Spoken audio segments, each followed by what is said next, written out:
My name is Bhattacharya.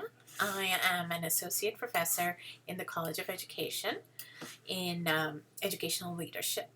And what that means is that I get to work with people who are in master's and doctoral degrees, mostly in doctoral programs. And these are teachers, teacher educators, counselors, educational leaders, administrators, student affairs folks, higher education staff, higher education faculty members, and also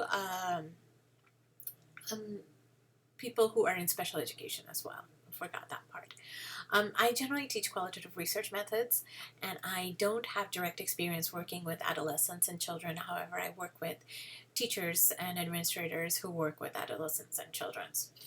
One of the questions I've been asked is, what do I believe is the purpose of education in a pluralistic democracy? I don't necessarily think we have a pluralistic democracy, to tell you the truth.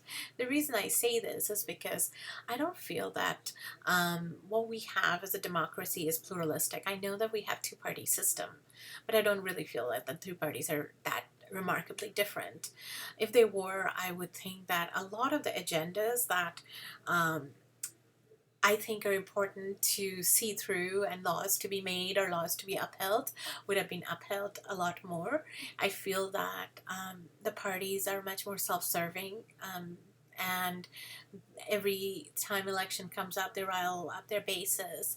But a lot of times I find that they are often not really working at the key issues in such a different way where I would be able to say that we really have a two-party system. I think we have a lighter version of the other party, whichever way you want to look at it. I do believe that the purpose of education, if this is a society that we're thinking about in terms of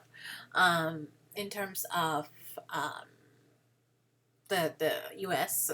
political system, I do believe that education should be able to create critical thinkers, and education should be able to create people who can interrogate social structures of oppression. Education would be able to create people who can become community organizers, could become leaders, could become people who would want to do things to bring about changes. And so education plays a huge role in that kind of civic responsibilities and perhaps even civil disobedience. The next question is, what is the role of the teachers in helping our most vulnerable students in changing themselves and their communities and societies? And then the fourth question is, describe the qualities in a teacher that you would desire in a teacher serving your own children and why. And I'm going to combine the two questions, and as a combination, what I'm going to say is that I think that our teachers need to be extremely aware of their privileges. What do they bring to the table? Who are they in relationship to the school, to the students, to the neighborhood, to the community, to the country, to the world? And in all of these interrogation, they'll find that they have privileges, and they'll find that they're going to work with people who may not share those same privileges. And it's really important to understand how those privileges allow them to run with a dominant narrative and make it feel like that is the norm, and then get other people to conform to the norm, because that's how oppression happens. And then when you have children that are really young and you're working with those children, you create belief systems in them that gets deeply indoctrinated or rooted, where they begin to believe things about themselves.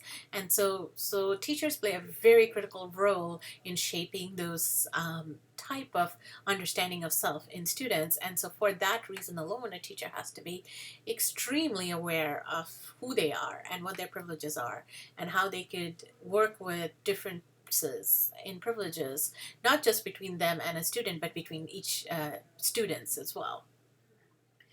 How can teachers become more self and culturally aware in order to better themselves in society?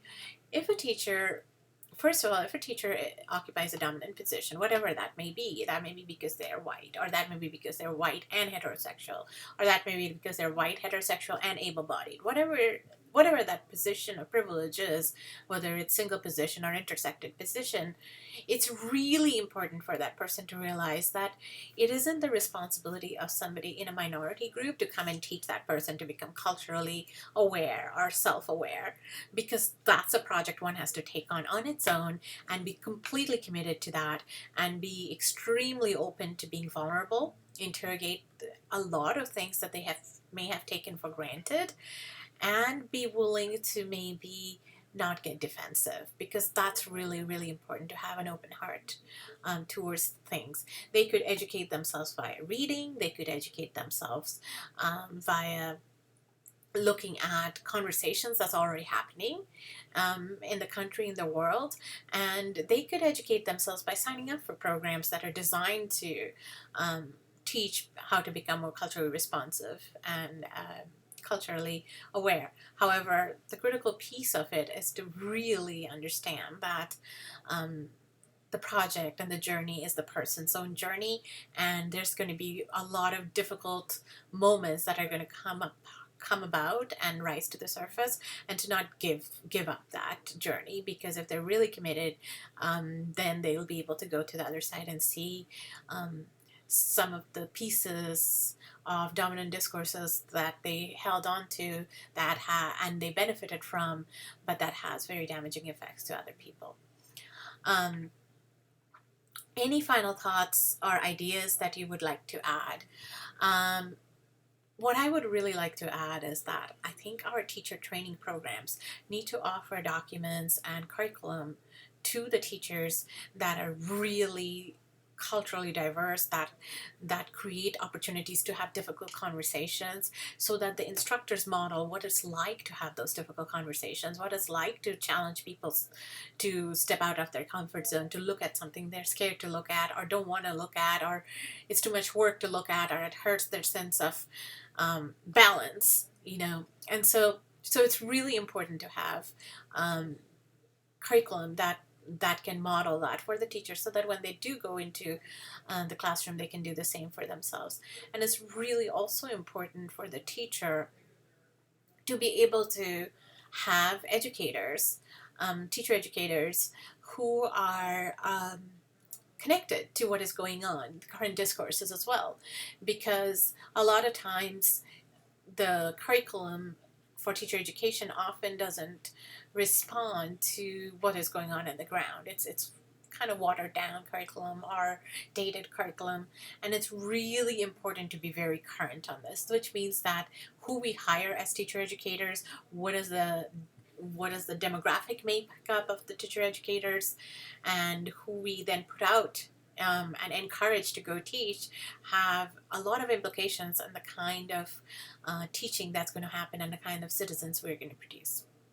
Thank you.